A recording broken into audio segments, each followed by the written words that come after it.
ओम नमः सिद्धेभ्यः।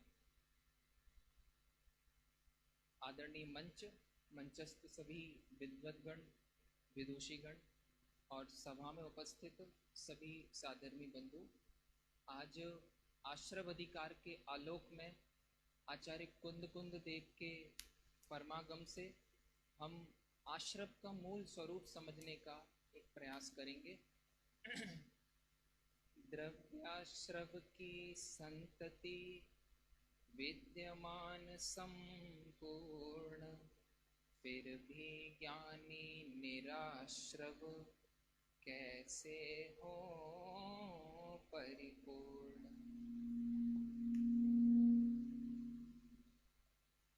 आप आश्रव अधिकार की पृष्ठभूमि पे आज थोड़ा सा जरूर विचार कीजिए। आचार्य कुंद देव समय सारजी परमागम में शुद्धात्मा एकत्व विभक्त भगवान आत्मा को दिखाने के प्रतिज्ञा से आश्रव का विवेचन आरंभ करते हैं। 13वीं गाथा में लिखा है, बहुत ध्यान से सुनना आप, अगर आश्रव को भूतार्थ नय से नहीं जाना तो मिथ्यात्व दूर नहीं होगा, और आश्रव को यदि भूतार्थ नय से जान लिया तो मिथ्यात्व दूर हो जाएगा।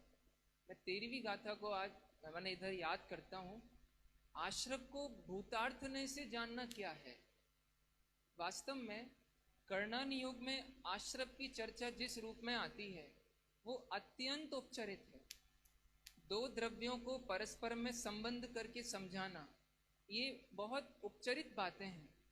उद्गल की पर्याय और जीव की पर्याय कौन किसको करे, लेकिन छद्मस्थ अपने परिणामों को, अपनी अभिप्राय को, अपनी कषायों को नहीं समझ सकता।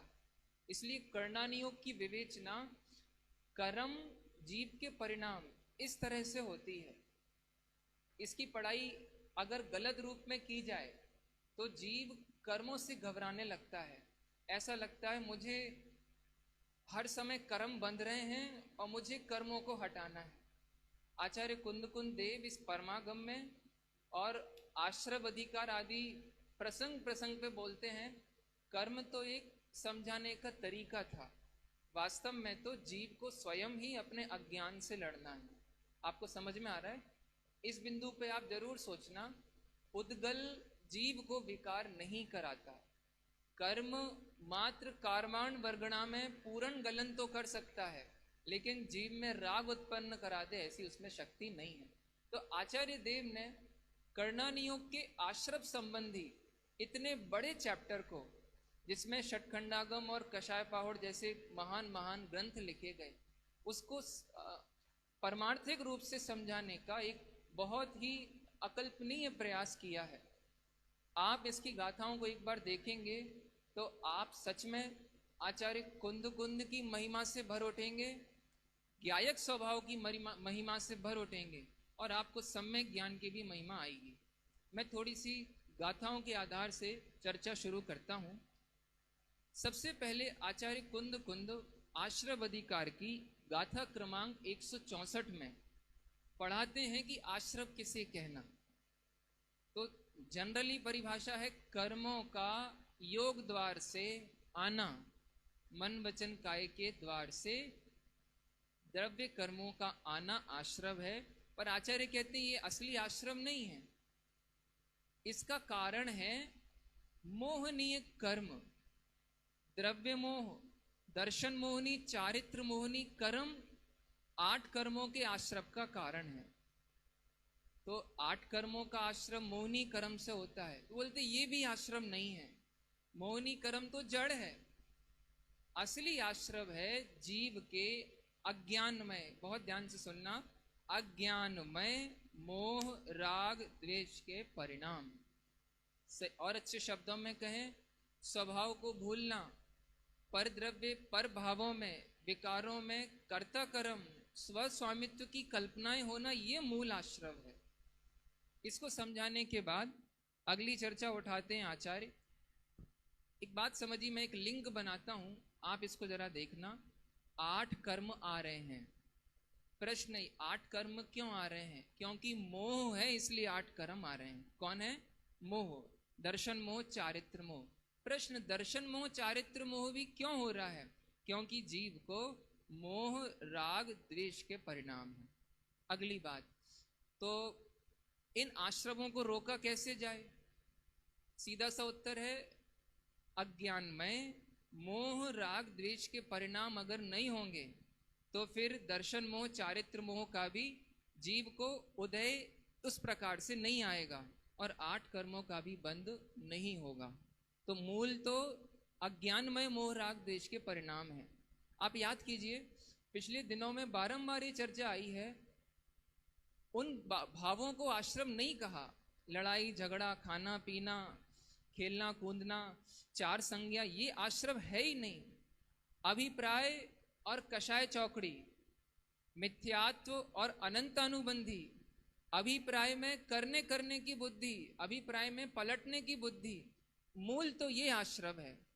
आप इस बात पे गौर करना, आचार्य कुंद सारे जिनागम को साक्षी में रखते हुए कह रहे हैं, योग आश्रम नहीं है, अविरति आश्रम नहीं है, कषाय आश्रम नहीं है, मोह राग द्वेष का परिणाम आश्रम है। इसमें आचार्य क्या कहना चाहते हैं? आप याद करो, बचपन में माँ बच्चे को जल्दी घर आ जाए तो उसको बोल देती कि तू जल्दी आ जा, नहीं तो भूत पकड़ के ले जाएगा। आप लोगों ने सुना होगा, बाबा पकड़ के ले जाएगा, हौवा पकड़ के ले जाएगा। आपने कभी उन बाबा और हौवाओं का परिचय किया है? कभी आपको रास्ते चलते मिले आज तक? नहीं ना। ये 8 कर्मों को कभी आपने आते हुए देखा है? इस दरवाजे से आ रहे हो कि उस दरवाजे से आ रहे हो कि उस दरवाजे से आ रहे हो? ये तो जिनवाणी ने कर्णन युग में एक सूचना भर दी थी। असलियत में तो जीव में जो मिथ्यात्व अनंतानुबंधी का परिणाम होता है वो आश्रव है, और उसके फल में क्रोध मान माया लोभ 9 कषाय आदि आश्रव होते हैं।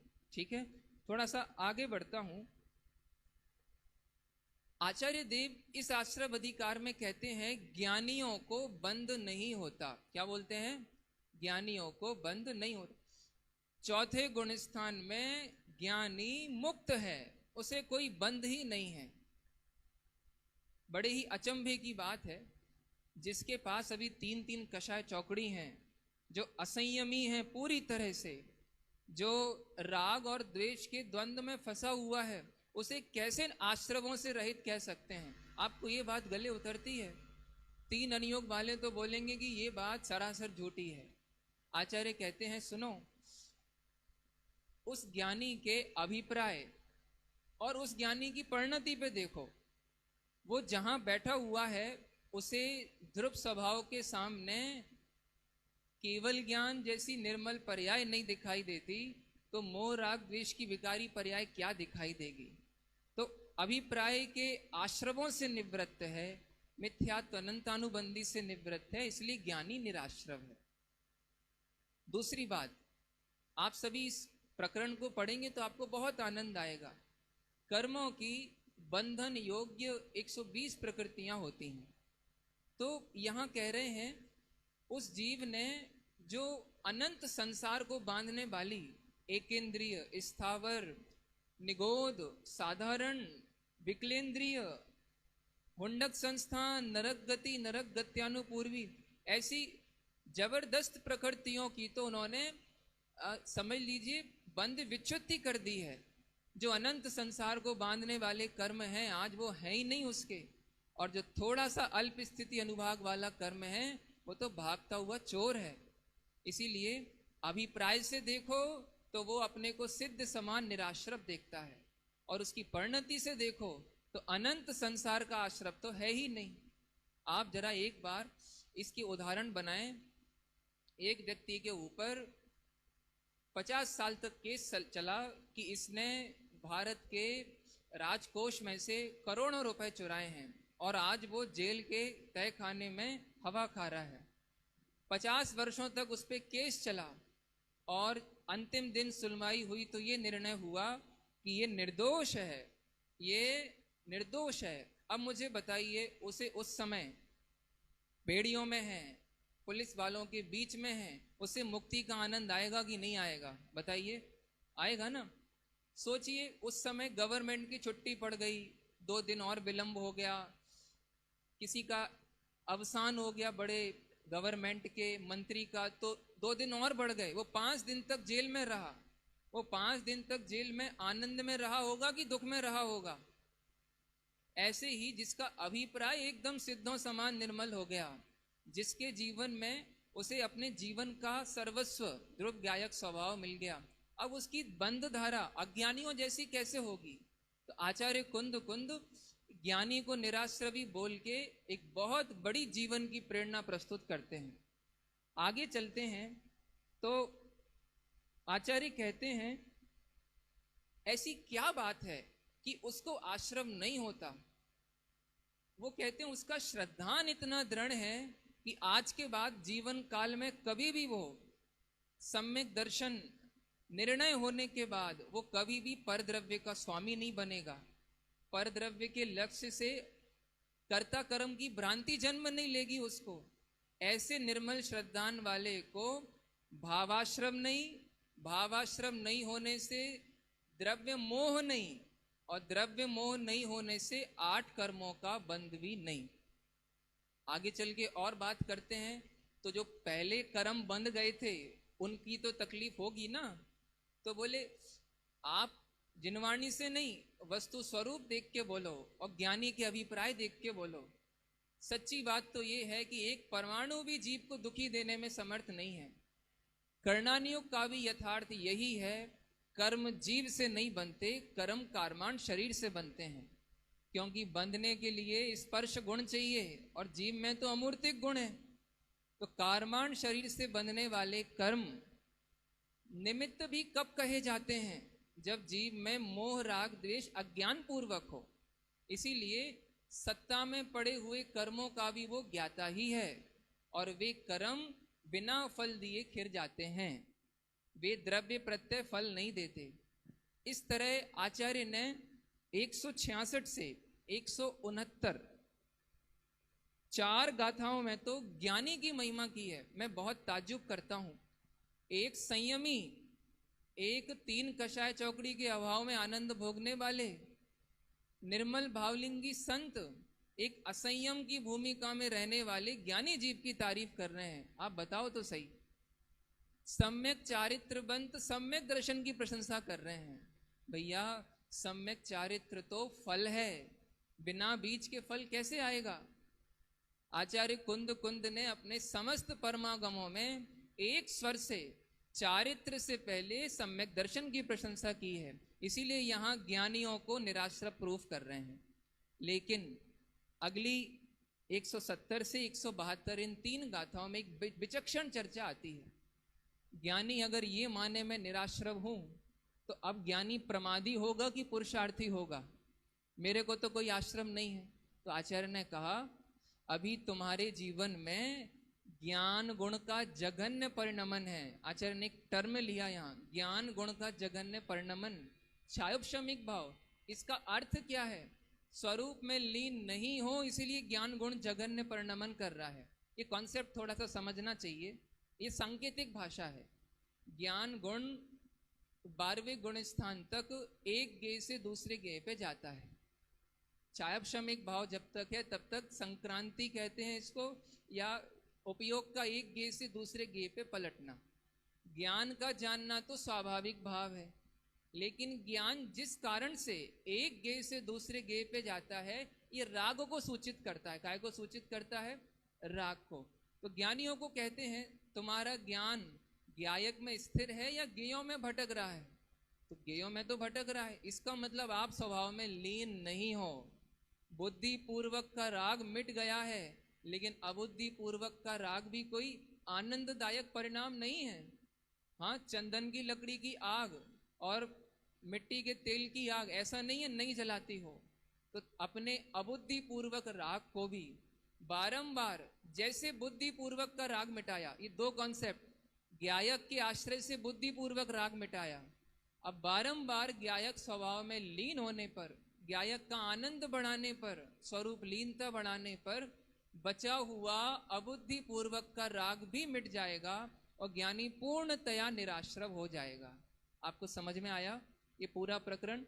अज्ञानी को तो ज्ञानी बनाने के लिए कहा अज्ञान छोड़ो, और ज्ञानी को पूर्ण ज्ञानी, पूर्ण निराश्रव बनाने के लिए कहा। एक कलश सुनाता हूं आपको, बहुत आनंदमय है। बुद्धि पूर्वक राग और अबुद्धि पूर्वक राग कैसे मिटाया जाता है, इसका कलश आश्रव अधिकार का।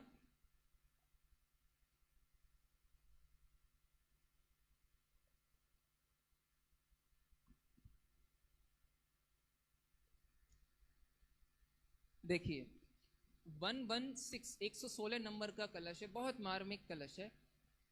स्वयं सहज परिणाम से कर दीना परित्याग, सम्यक ज्ञानी जीव ने बुद्धि पूर्वक राग। ये बुद्धि पूर्वक राग क्या है? ये है हमारे हाथ की बात। आपको जहां जहां अपने अभिप्राय की गलती नजर आती है, पूरी दम लगा के उसको दूर कर दो। पर का स्वामित्व, पर्याय में फेर फार करने की बुद्धि, विकारों को देख के बार बार दीनता है, ये सब बुद्धि पूर्वक का विकार कहलाता है। इसे तो अभी मिटा दो, और अबुद्धि पूर्वक का राग समय पाकर सहज मिट जाएगा। देखिए, स्वयं सहज परिणाम से कर दीना परित्याग, सम्यक ज्ञानी जीव ने बुद्धि पूर्वक राग।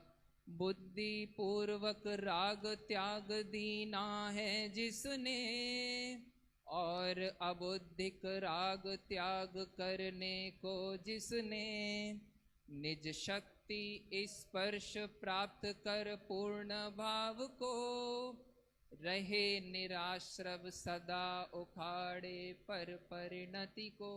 हम आश्रव का प्रकरण इसी तरह समझें कि मूल आश्रव योगों की चंचलता नहीं, क्षणिक कषाय नहीं, वरन अभिप्राय में चलने वाली कर्ता कर्म और पर और पर्याय संबंधी बुद्धि का नाम है। अज्ञानमय आश्रव मिटने के बाद ज्यों ज्यों स्वभाव में लीनता होती है, अस्थिरता जनित आश्रव भी सहज मिटते जाते हैं। हम सभी भी निराश्रवी हों इसी भावना से।